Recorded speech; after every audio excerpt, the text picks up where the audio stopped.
Welcome into a live edition of Locked On Seminoles. I am your host, Brian Smith, ready to bring you some information on my thoughts about the ACC absolutely getting steamrolled by the Noles and Clemson, and all the interesting thoughts that I have on how to spend the money, recruiting, and all that. And most importantly, for those of you that show up in the chat here a little bit, I'm curious to see what everybody thinks about this situation because, quite frankly, there's so much going on, and I don't know how many different guys and gals are going to be following this the way that I do. Obviously, I love this stuff or I wouldn't be involved here. But Florida State football is in a way different position this week than it was last week. And that's a lot of fun for me. I don't know how many of you, again, are really into this the way that I am, but it's a lot of fun. So I want to talk about that next. And today's show is brought to you by Nissan. Nissan is our sponsor, and today's show is brought to you by Nissan's 2025 Armada. Stay with us for the Armada Team of the Week later in the episode. Look, this is a unique scenario. Like I said this earlier this week when the news first broke about Florida State having an opportunity to get in and change the whole dichotomy of what's going on, because I'm guessing $20 million a year. In case you didn't see it, $20 million a year is what I think is going to be the number minimum once this starts rolling. And I don't know all the details, the exact date or whatever, but in addition to that, at $75 million in 2030, Florida State can just flat leave the league. So a few of the things that I want to bring up here, and anybody can ask questions in the chat, please fire away.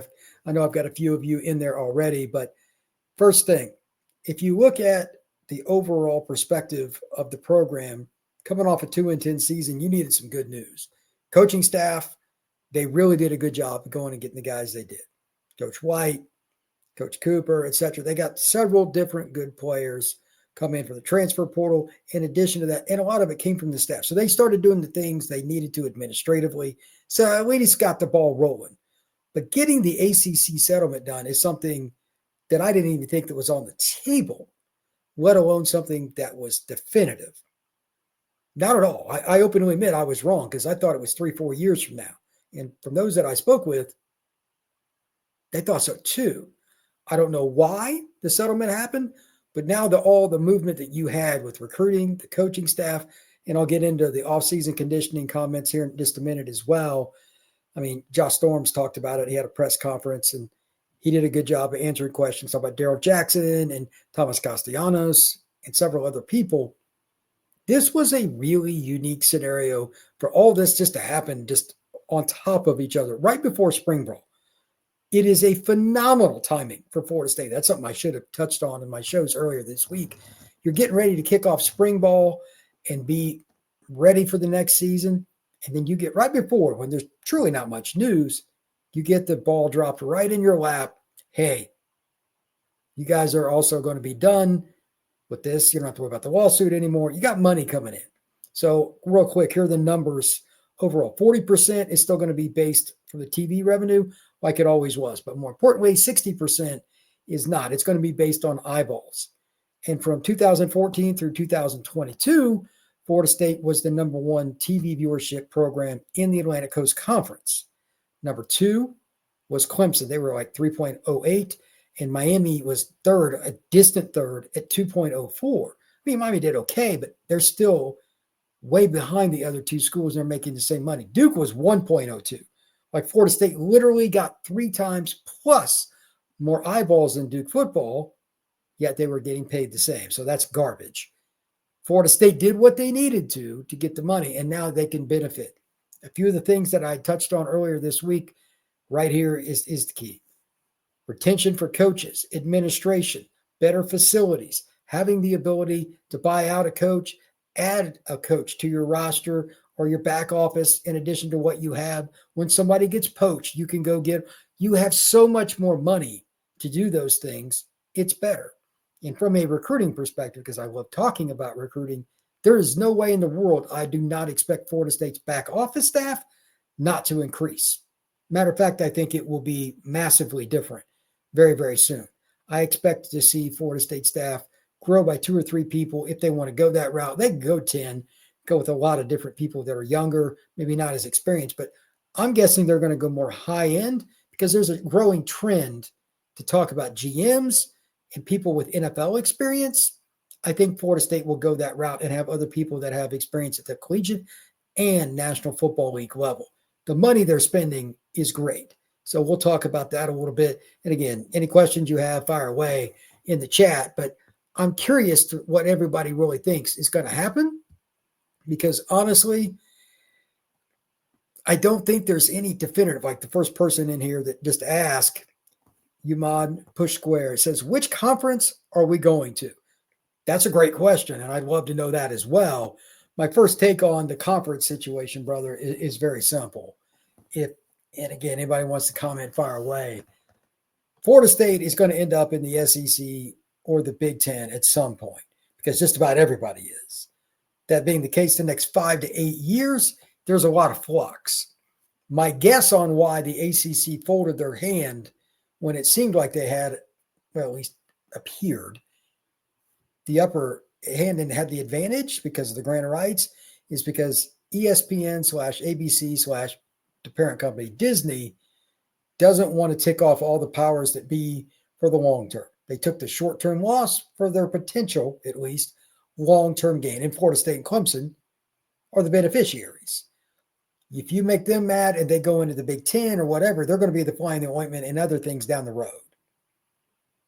If I had to guess right now, I would say Big Ten for Florida State, because Miami and Florida, both of them don't want Florida State being in the SEC. I can guarantee you that. And Florida in particular, they don't want Florida State to have that same kind of recruiting cachet. Big Ten's not much different, though. In the Big Ten, here's the key. They want to have a footprint in the state of Florida. They want to pretty much be the national conference. Fair enough. I can understand that. So the money's pretty similar between the Big Ten and SEC. It's 6 one way, half dozen the other.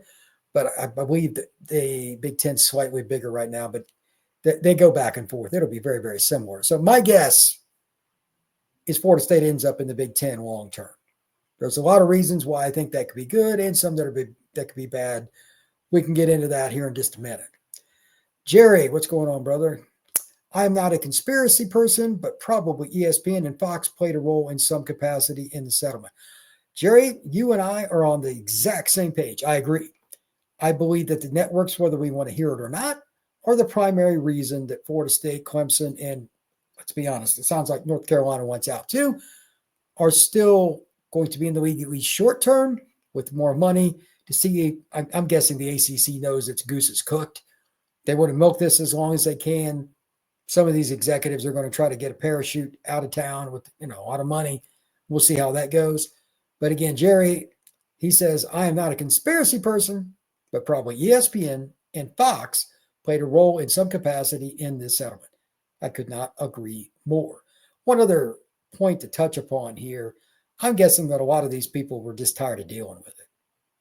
I mean, could you imagine dealing with these kinds of questions and comments and everybody around, asking your family about it for 3-4 more years? That would get really annoying. All parties involved probably were ready to move forward. Now, you still got to make the litigation work, which they did, but it's pretty interesting. All right, let's see what we got here. Garrett, what's going on, brother? Does this seem like the best case scenario? We can build up our roster with more money, compete for the ACC title each year. Then in theory, we could have a roster to compete against Big Ten and Southeastern Conference. To be honest, that's one of the things that it's kind of hard to see it not being that way. Like, I think Garrett hit this on the head again, just like Jerry did with the last comment. Florida State's roster is nowhere near where it needs to be. It's not. It's not where it needs to be. But at the same time, Florida State is in a scenario where it's gotten a lot better. Just in this offseason, it's got better. With improved finances, you can sell the following points. I'll bring this up before we go in first break. You can sell all the different advantages for facilities, which they'd already done, but moving forward, we'll have more of them. We will have more staff. We will have more trainers. We will have more in regards to all our strength and conditioning with nutrition combined in. All the little things. If you got $20 million more, give or take a year, it's not hard to add into what you need. And this will also, just for the record, this isn't just about football. Florida State's women's athletic department or women's side of the athletic department, they're going to benefit. So will every sport at Florida State, because when Florida State football wins, the coffers overflow, and then that helps each and every other program. That's how this works at Georgia, Texas, Southern Cal, Notre Dame, any other school as well. Florida State will benefit quite a bit from this. And to be honest with you, I'm all here for it, because I can tell you firsthand, it wasn't real fun covering Florida State in a lot of regards last year, because let's be really honest, 2-10 ain't much fun each and every day to talk about. So I'm all for it. When we come back, we're going to continue on with the discussion about Florida State and the ACC, get into some recruiting stuff, and any questions we have, I will read them off as well.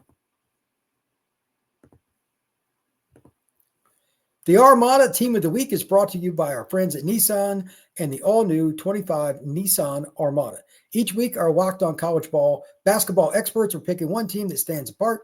From top-seeded stars to the unexpected upsets, these guys showcase the strength and sheer power needed to push their team forward. This week's Armada and clear-cut Team of the Week are the Houston Cougars. Since joining the Big 12 last season, the Cougars have gone a combined 33-4 in conference games, winning the regular season title by multiple games both years. There is no team in college basketball that more capably embodies the rugged Armada than Kelvin Sampson's squad. Houston's tenacious defense leads the nation in fewest points allowed per game for the second straight season. When it comes to the Nissan Armada, they say go forth and conquer, and that's exactly what the Houston Cougars have done. It's clear that our Team of the Week is out here ready to conquer the road ahead with confidence, just like you can in the all-new Nissan Armada or any of the Nissan's outstanding vehicles. Take the Armada, Rogue, or Pathfinder and go find your next big adventure. Shop NissanUSA.com.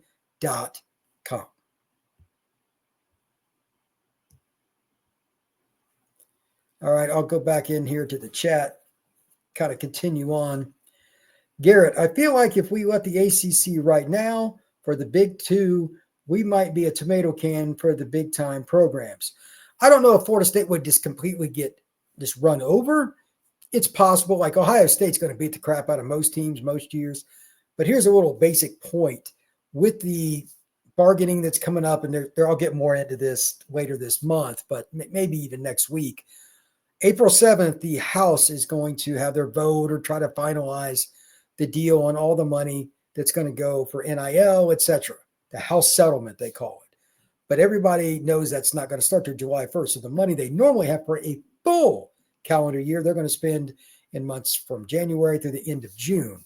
So like this year, you can load up and maybe go and make another run at somebody in the spring portal. It's a 10-day window in late April. Possibly, Florida State could be in a scenario where they add to their roster. Maybe they surprise some teams this year. For the record, I'm picking Florida State to go 7-5. Is that a great team? No, but I think they'll be vastly improved. You went and got not one, not two, not three, but 4 offensive linemen out of the portal with starting experience. That's pretty important, including Pettis, who I think will be one of the more dominant run blockers in college football. He's going to be your right tackle. That matters.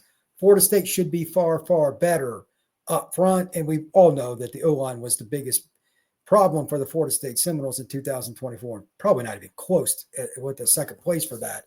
So that alone should give them more opportunity. And while the schedule is not easy per se, they don't play Notre Dame this year. That certainly helps. And they have Miami coming back up north to Doak. So I look at this in a different way than other people do. I don't know which games they're going to win. There are probably going to be some ups and downs. But if Florida State was in the Big Ten, would they be great? Part of it's got to get a little luck with the draw. But they're not going to just be easily beaten either. Castellanos fits the offense. I believe that they have a good offensive line. And I also think that the skill positions on offense were much better last year than what we saw. But quarterbacks didn't have any faith in what was happening in front of them. And they just got murdered. They were looking down instead of looking at the routes because they were ready to get hit. They didn't want to, but they knew they probably were going to in about 2.5 seconds. That does not lead to success. So I digress. But anyway, great point by Garrett, though. Florida State, to sustain consistency at the Big Ten or the SEC level, they need more depth, especially O-line. Again, we know that. Receiver just needs some top-end guys. I think Deuce will make a big difference there. On defense, the secondary is the one spot I feel better about. Linebackers on the tipping point. We need to stay healthy here to see that go the right direction. And D-line is a little bit better than what I expected it to be at this point because of the transfer portal, but they need to be able to get the high school kids. And we're going to talk more about that here pretty soon. Next up here, we got Florida Man says, SEC or Big Ten?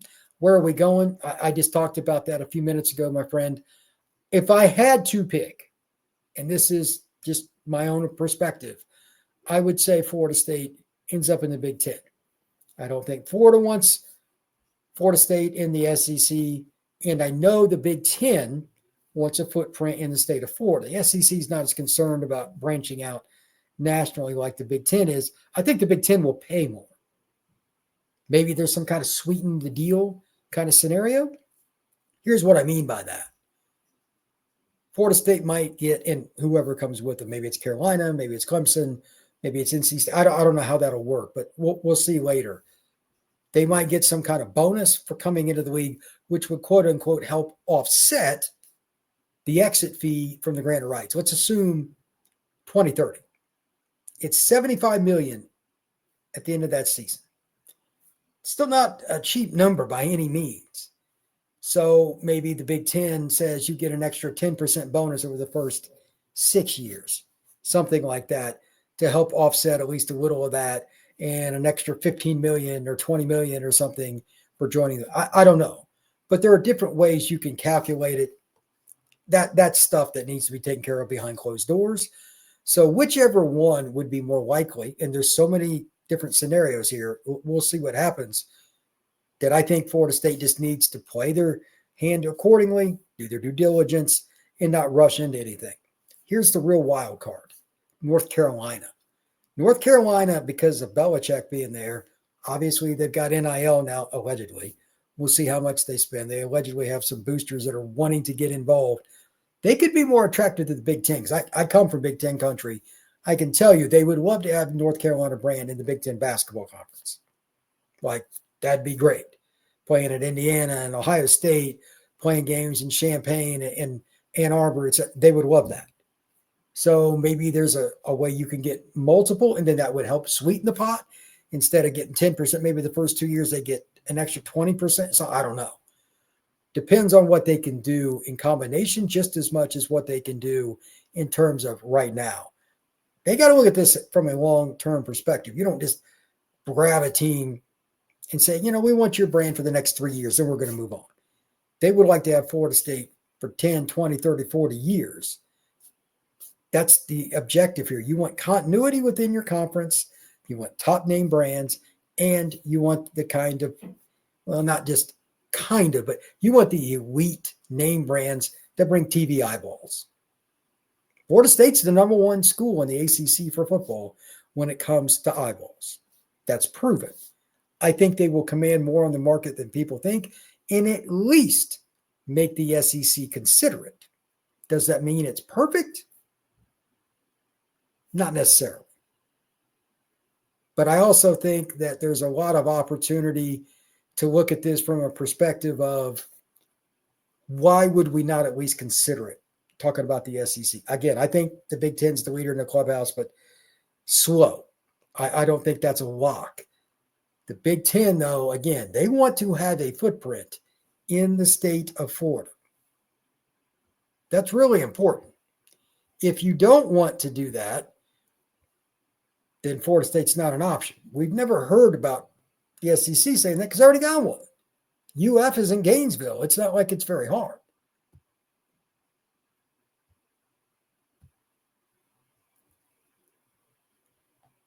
So looking at this overall, I think you're talking about a scenario where Florida State probably has the lean towards the Big Ten. I would say 55-45. And to kind of wrap up that discussion and move on to a little recruiting and kind of go from there, let's see what the next 6 months brings. I would wager that there's going to be some kind of news, Pat Forty or some, I don't know who it'll be. It's going to announce something. Maybe it's Bud Elliott, whatever. Somebody's going to announce something. Hey, they're at least talking to and fill in the blank. And here's why. All of this is back backdoor conjecture until it's not. Like that stuff that happened earlier this week, I mean, I'm sure a few people knew about maybe Gene Williams or something, but not a whole lot because it's lawyer stuff. It's about legal documents and getting signed. That stuff, it's different than like a verbal commitment that I find out about 2-3 weeks ahead of time. That's a whole different animal, man. So anyway, moving on from the ACC deal that Florida State did tremendous at, which, by the way, is well-deserved.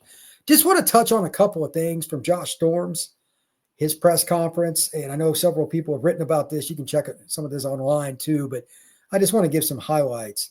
He was talking about how guys have become leaders, talked about Castellanos, Daryl Jackson, etc. And really interesting point about Daryl Jackson. This is so true in sport. It's one thing to work out hard. It is another to work out hard and push your teammates and friends to do the same. It can be awkward. It can be really awkward. Nobody's going to tell me Daryl Jackson was a leader last year because he couldn't lead himself. There were too many times he was loafing, and I talked about it right here on Locked on Seminoles. He did not do his due diligence in terms of take care of himself, let alone his teammates, at least all the time. And he's got a world of talent. So Florida State has ponied up to keep him there. Now he's supposedly, again, from what Josh Storm said, is kind of a leader. That defense is going to go through a humongous change with all the terminology, the scheme. Like it's completely different in the front seven. It's a massive undertaking what they're doing. There's no shortcut. There's going to be mental errors galore. So if you don't have a bunch of leaders, especially you need some that are from the core, meaning the team from last year, it becomes really hard. So this is one of the most important things in the offseason because Daryl, like, he's the guy that you want first off the bus on a road trip to NC State or Miami or wherever. That's a dude. So having his leadership is important. Second, you got to have a guy on the offensive side, and no matter where they're from, quarterback's important. I know Thomas Castellanos. He's a good guy, extremely hard worker, and he's a very freakish athlete. I'm glad to hear that he's doing well too. Now, there are guys that are freshmen and some transfers that are doing well and all that stuff. But if Florida State's even going to make it to 7-5, and in case you missed it, that's my prediction for next year, Thomas Castellanos has got to do more than run around and make some crazy plays. Installing the offense, holding people accountable to be on time to meetings, holding people to be accountable to be at lifts, holding people to be accountable to not be idiots in their off time, going out and getting drunk and getting high and stupid stuff. A lot of college football players do that crap. If you're doing that, you're not winning games. Be accountable. Now, I expected Castellanos to be a leader because I've known him, but I didn't know it would happen right away. For him to get mentioned quickly, it's not only that he's doing the leadership things, it's also, this is so important, it's also that it's being received well. He's the new guy. Like Daryl, at least he's coming back to Florida State. He's been in FSU a couple of years. That's different. It's a whole nother ball game for Thomas Castellanos because he's the new guy in the clubhouse. Florida State is fortunate to have him. He fits Gus's offense. He's a good guy. He'll be a senior. All those things are great. But if he was not well received, this next season would go in the toilet in a hurry. The quarterback cannot be the unpopular guy in the locker room. It just can't happen. I don't care if you're a run-first offense that doesn't throw much or anything. It cannot happen. So Florida State's in a pretty good spot there. As for recruiting, I just want to mention a couple of things here that are kind of interesting to me, and I've touched on these this week, but Florida State is ahead of where I thought they would be. And I talked about Jordan Campbell. I didn't think they had a shot in the world at signing him. He's out of Carroll City down in Miami, a public league school kid, been committed to Miami for about 2 years, give or take. Florida State's all over him. Defense coordinator, Mike Norvell, linebacker coach, secondary, Tim Harris. They are putting an effort across the board. I'm just using Jordan Campbell as an example because I interviewed him this past Sunday at Under Armour Miami. Great guy, very respectable. I wish him all the best no matter where he goes. But he's one of those guys you walk up to and you're like, that's what it's supposed to look like.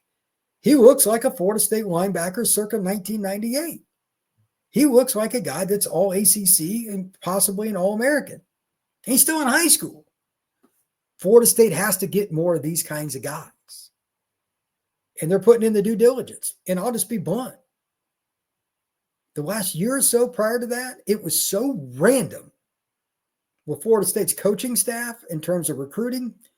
I didn't know what they were going to get in regards to this next staff because I didn't know how much Norvell was going to prioritize it. But again, Coach Coop, Coach Harris, Coach Hand, Gus, everybody's had a part in making this better, and they blended in with the staff to make recruiting better. And again, I'm using Jordan Campbell as one example. There are a bunch, but they're Chauncey Cannon. I'll just use him to kind of wrap up the recruiting point here. He might be the best corner in the country, and he's got a connection. Somebody in his family, I think it's his sister's at Florida State or went to Florida State, whatever it is. But he really likes the Noles. But like every other kid I've heard about, and this I don't blame them for this. I'd probably think they're nuts if they didn't. They want to see Florida State this spring. And they also, here's a big one, they want to see Florida State this fall. Do you blame them? They're coming off 2-10. I mean, why would you blame them? Florida State's competing with Georgia and Florida and all these schools. Right now, it looks like Florida State and Georgia are probably the top two, but it changes a little bit. But I've also been told by somebody that knows more about it than I do. I certainly do not know Chauncey. I don't think I've ever met him. Florida State's going to win out if they have a good season this fall, and they're consistent with recruiting. Like, he wants to go to Florida State, but they got to earn it. I get it. He's got a possible NFL future. There aren't a lot of corners like Chauncey Cannon. For those that don't know, he plays at Booker High School in Sarasota. It's a pretty good program. They got a lot of players there right now. That goes in cycles with public schools around the state. Right now, Booker is up. They got some ball players. But Chauncey Cannon is a guy that's a national top 100 recruit by everybody, pretty much.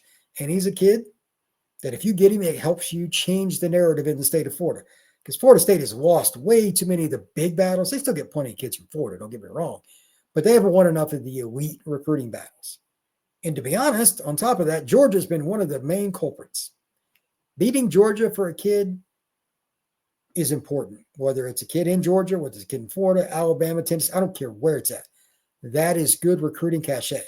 And it's also a corner. Like, that's a premier position. Florida State, that's the one spot on the roster. I said this number of times. They're in a pretty good spot there. But you want to continue that. If you're going to go into the Big Ten in a few years, etc., you've got to get kids like Chauncey Cannon. You've got to get kids like that every single year, especially when they've got, again, a tie to your school. Chauncey does. So I think that Florida State's in a little better spot with recruiting than what I had anticipated at this point. But now they got to go through and earn it. They got a bazillion kids lined up for visits. But here's the kicker. And again, I don't blame them for this.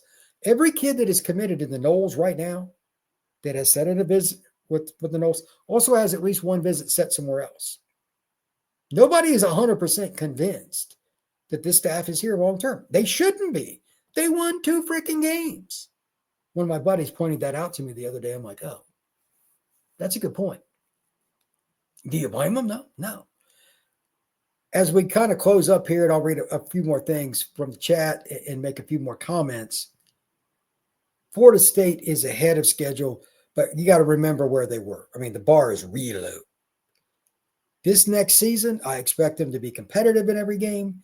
Things are certainly trending in the right direction, and I cannot state enough how important it was to not only get the ACC thing out of the way, but I mean, they kicked the crap out of the ACC in the deal. And again, so did Clemson. And they've opened up the gate to end. Again, if I had to pick, it would be the Big Ten down the road in 2030. That's great. But you need to build your roster now. Recruit well, because the kids in 26, some of those kids will be like fifth-year seniors the first year you go to the Big Ten. Do you want to go into the Big Ten without experienced, talented players? How well is that going to go? Not very good. You need to recruit really well now. The 26, 7, and 8 classes are paramount for Florida State's success in the Big Ten, or if it is the SEC. Because if you start out really slow in either one of those leagues, recruiting will take a massive hit at that point. And you could be the middle of the pack kind of team, be a 7-5 program real quick. They must recruit at an elite level now. That means the finances they're going to get from this new deal in the ACC, everything they're setting up, Florida State has to make every opportunity work out and maximize. Administratively, recruiting staff, when a coach leaves or somebody in the back office, whoever they replace, all of that stuff, it has to mesh. And that's the way it is in general. But the Big Ten, again, that's my pick. If that's the conference, you're going to travel more. It's going to be harder. Ohio State, Michigan, Penn State, Oregon, USC, Washington, Wisconsin, Michigan State, Illinois is pretty good around. Indiana won 11 games last year. That league is no joke. It's way better than the ACC. That's the obvious. Florida State better be ready with all the things in the back office and have all their I's dotted, all their T's crossed, and ready to go. We'll see what happens because, it may not work out for Norvell. They may have to spend a bundle of money. I don't know. Maybe they do okay this year because Castellanos is there, but it doesn't work out the next year. $30-40 million just to get him out. That doesn't count the other staff. Like this money that they got coming from the ACC, it matters so much. So good for Florida State for getting that done. And hats off to everybody that was involved with that. I'm sure that was excruciating too, because that there's nobody that's going to tell me that was fun. It's got to be pretty awful. Garrett says, why was the last staff allowed to be so lax with the recruiting last year, or were they just not good at it? You know what? That's something I've tried to figure out, Garrett. That is a tremendous question. Like I'll correct you and add on to this though. You said last year. Here's a real simple point. First year in, when you're taking over, like that first at the end of the cycle or whatever, that's one thing. Norvell hadn't had a top 10 class. He hired guys that weren't held accountable and quite honestly stunk, some of them on the recruiting trail. Nice guys, but a lot of nice guys finish last. Just the way it is, especially O-line recruiting, the first couple classes. They were bad. So it is what it is. But at the same time, I think this is my guess, and I haven't even asked anybody this. Norvell was told either you're going or you're cleaning house. Those are the two options. Now, if you remember, to Mike Norvell's credit, this is wild, but I give him credit. He took back some of his own money and dumped it into like what they could do. Maybe they suggested it to help make him, help make them think that he wants to be here. I don't know, but he still didn't have to do it technically because he's under contract. So he made the changes, coordinators. He went and got a really good coach from Nebraska who brought some of his own defense assistants. They've done a lot of things differently, but it just wasn't done soon enough in my eyes. Florida State's recruiting efforts, like I'll name like 5 staffs that I can just flat out tell you, they don't get caught with their pants down very often. This is off the top of my head, and there's nothing perfect here, but it starts with the head coach with all of these staffs in one way, shape, or form. They're a little different personalities, but they're elite recruiters too. And that's where Norvell's biggest weakness is. He's a nice guy, but I don't think he grinds the recruiting trail the way they do. Penn State, Notre Dame, Miami. I know you hate hearing that, but Cristobal is an elite recruiter. I think those 3, along with Kirby at Georgia, those would probably be the 4 schools that I feel most comfortable about in terms of how they recruit to their culture. The head coach is directly involved, and they get elite players at the most marquee positions: offensive tackle, pass rusher, D tackle, quarterback, etc. You look at their depth charts at these spots. By the way, most of those schools are the ones that were making noise in the playoff. Coincidence? It's not. It's really hard to lose when you've got the best players at marquee spots. Recruiting is about relationships. Norvell has to get better at. Now, from what I've seen, Norvell has done that over the last few months. Like he's got a fire under him. And good for him. He should. You're the head coach at Florida State. Life's pretty good.